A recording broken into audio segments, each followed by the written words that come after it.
Hi there everyone. So I thought I'd create this video in response to some of the questions that came from my short video about the upcoming longevity fast. A lot of you quite rightly still have a lot of questions about fasting. Is this the same as intermittent fasting? Is this the same as detoxing? What is it? So let me just take a few minutes of your time to explain this more fully. And of course, you can always send in questions to info@Amanda Hamilton or meet me on Instagram, Amanda Nourish, whatever works for you. So what do I mean by a longevity fast, and how is that different from intermittent fasting? Some of you are now discussing that as time-restricted eating. Sounds a bit like you're in a zoo, right? But intermittent fasting, like a 5-2 diet or 16-8 or skipping a meal, how is longevity fasting different from that? Or is it just the same thing as a juice detox that you might get delivered to your door? The answer is it's neither of those things. And actually it is a protocol, a kind of process that I've been working with since my late 20s, and I'm now in my early 50s.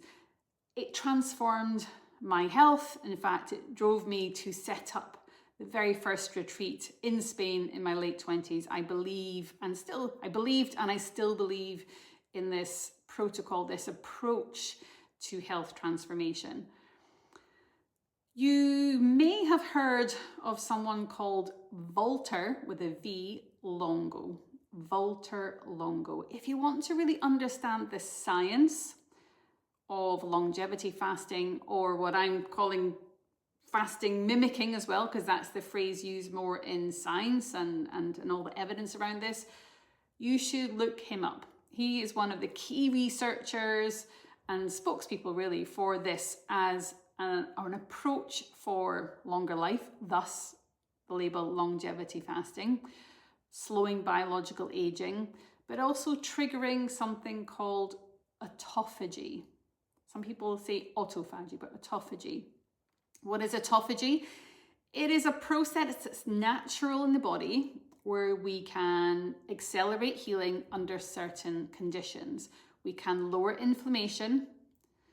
We can reduce blood lipids, so get rid of unhealthy fats in the blood. We can burn excess body fat. And we can do what's called a cellular cleanup. So it sounds a bit like a spring clean ultimately for the body. But it's different from an intermittent fasting diet because it depends on the duration of time that you are following the protocol. Don't worry about these words, but the protocol for. Think about it this way. So if you were following an intermittent fasting routine, we all fast, right? We all sleep. When we're asleep, we don't eat. Therefore, we all fast overnight or when we're sleeping.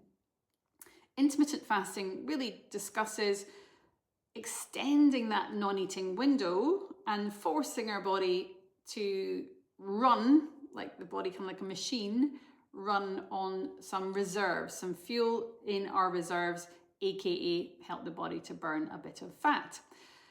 It's also thought that if we do this for long enough, we might do what's called up-regulate or kind of trigger this other process, this like magical process called autophagy, which is like self-healing. However, with intermittent fasting, within 14 hours or 16 hours or perhaps 12 hours, we start eating again. And that's totally fine. It's completely within kind of the realms of a healthy long-term diet. But that means that autophagy, which only upregulates or is triggered under certain fasting style conditions, doesn't happen. So intermittent fasting then is more like a kind of calorie restriction approach with some potential added benefits, just because it's slightly easier to follow than some other things, but there are potential downsides there too. Let's just set that aside. So what we're talking about with fasting mimicking, or indeed longevity fasting, is not the same thing. I know this is so confusing, but it's not the same thing as intermittent fasting. Rather, when I host one of my longevity fast retreats or longevity fasting retreats, you'll notice that they're always 5 days long. The fast itself is always 5 days long. And if you read the small print, you're like, she says between 4 and 5 days. Because for some people, all the benefits happen in the first 4 days, and we need to transition to the kind of follow-on plan within day 5. If you're already lean, if you have a high resting metabolic rate, in other words, you burn calories fast. If you're someone like that, then usually we transition a little bit earlier.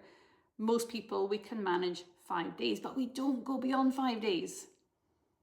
Why not? Well, under any calorie restricted fasting style diet, if you do it for 5 into 6 or beyond days, then there is a risk that we lose some lean muscle mass alongside body fat. Okay? And you might have been reading and hearing some of the downsides of things like the Mounjaro, the GLP-1 agonist, that medication that cuts appetite and therefore people lose weight very quickly. One of the massive issues with it is the loss of lean muscle mass. So with longevity fasting, the approach that I take is let's get the absolute benefit of triggering or upregulating this process called autophagy, which only happens under certain body conditions. And let's optimize that time frame so that there's no downside. In other words, once you get the benefits of this longevity fast approach, we kind of build on that and you don't lose all those gains. Lose all those gains, that's not exactly the right way to describe it, is it? The gains, the wins rather, because actually what you do is you lose weight and you are able to maintain and sustain that weight. So in other words, it's not like a roller coaster situation.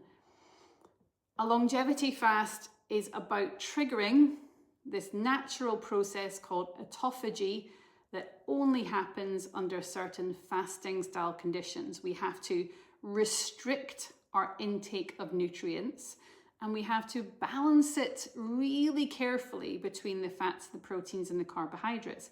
Why on earth is that the case? It is thought, because nobody knows for sure, but certainly science is pointing in this direction. It is thought that it's down to the fact that we were feast-famine creatures. We're all kind of sharing this ancestry, and there would have been times of feasting and times of famine. But when we had a high protein intake, like we're all told to have these days, if we have a high protein intake, that would signal kind of feasting. Think about it like the tribe killed the animal and we were all feasting on it. So actually, in order to upregulate what happens in the fasting times, which our bodies have adapted to, and there are some significant benefits of that, we actually have to keep protein low, just for a few days. We also need to keep calories restricted to a percentage of your typical kind of daily expenditure. So what I do with all the longevity fasts, there's like a catchment that the majority of people fall into. And then some of you will actually personalize it and will give you a little bit more or even a little bit less. That's quite unusual though. The reason I'm kind of explaining the complexity of this is because it's really important if you want to try this thing that you get some guidance. It is genuinely, there's like a science to it and there's an art to it, and it takes experience to do it really well. That's what I've done and said for well over 20 years. I have an incredible team that support me and that support the people going through it. But it's something that your body has the capability of doing itself. So if you learn the formula, learn the approach, of course, you can then go on and do it and repeat it on your own. If that is something you want to do, you're completely welcome to do that. For me, the passion is, wow, the ability for our body to repair, accelerate repair, slow biological aging, lose any unwanted fat, rebalance on any stored or fluid retention. It is like a remarkable step change. There is a significant improvement in gut health too. You might know the name Tim Spector. He talks about the fact that when we fast in this way, this fasting mimicking or longevity fasting way, different sets of microbes come along and begin to heal the lining of the gut. His words, not mine. So if you are interested, please do read some of the testimonials that are on the website or in the newsletters. These are all real. I have no reason whatsoever to kind of overly market this because, quite frankly, the results speak for themselves. And this is something I am deeply committed to and passionate about, as are the amazing team that help me run them. So I hope that's helped answer some of your questions. Those of you who've been kind of getting in touch saying, what is all this about? It is like a body holiday. It is like the deepest reset you can do from within your own home. And of course, this is something that I've always hosted and run on retreats, and usually in beautiful places, but that's a financial commitment, time commitment, a financial commitment. So over the last couple of years, what we've done with the help of technology, of course, and the fact that COVID kind of forced us to do this a little bit, but it's been a really big win, is create a system where you get the same results and it's something you can manage at home. The recipes are there, the ingredients are simple, and the results are amazing. So any more questions, please feel free to reach out to me, info@amandahamilton.com, or of course you can get me on Instagram as well, Amanda Nourish. And yeah, I hope to see you at one of the longevity fasts. Remember, the one is coming up very soon in August. See you there.